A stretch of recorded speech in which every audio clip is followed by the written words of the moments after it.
তো first DBT link করার জন্য প্রথমে ক্রমে চলে আসবেন।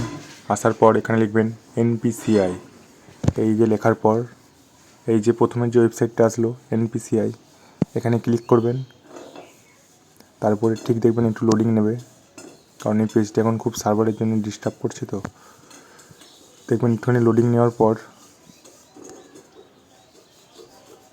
এই যে এই একটি ওয়েবসাইট আসবে।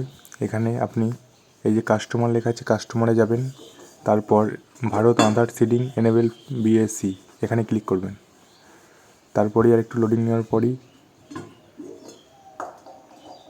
এদিকে দেখবেন এই যে বাঁ দিকে চলে এসেছে আধার ম্যাপ স্ট্যাটাস, এটাতে ক্লিক করবেন এবং এরপর আপনি আপনার আধার কার্ডে যে নাম্বারটি আছে এই ইন্টারিওর আধারে গিয়ে এই নাম্বারটি টাইপ করে দেবেন।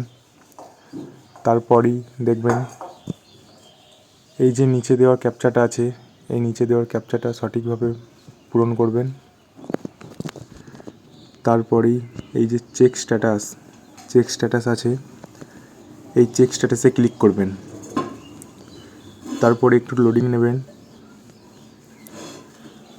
তারপরে একটা আপনার মোবাইল নাম্বারে যেটি আধার কার্ডের সাথে লিঙ্ক করা আছে সেটাতে একটি ওটিপি ঢুকবে, সেই ওটিপিটা এখানে বসিয়ে দেবেন।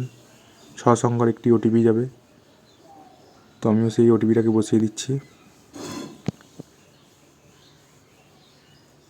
তারপরে এখানে কনফার্ম করবেন। এই যে দেখুন চলে এসেছে enable for DBT mapping status, এর মানে আপনার ব্যাংকের সাথে কোন ব্যাংকের সাথে ডিবিটি করা আছে সেটাও দেখিয়ে দিচ্ছে, স্টেট ব্যাঙ্ক অফ ইন্ডিয়া। তো এর মানে এটা ডিবিটি করা হয়েছে। আপনারাও আপনাদেরটা এভাবে ঠিক চেক করতে পারেন।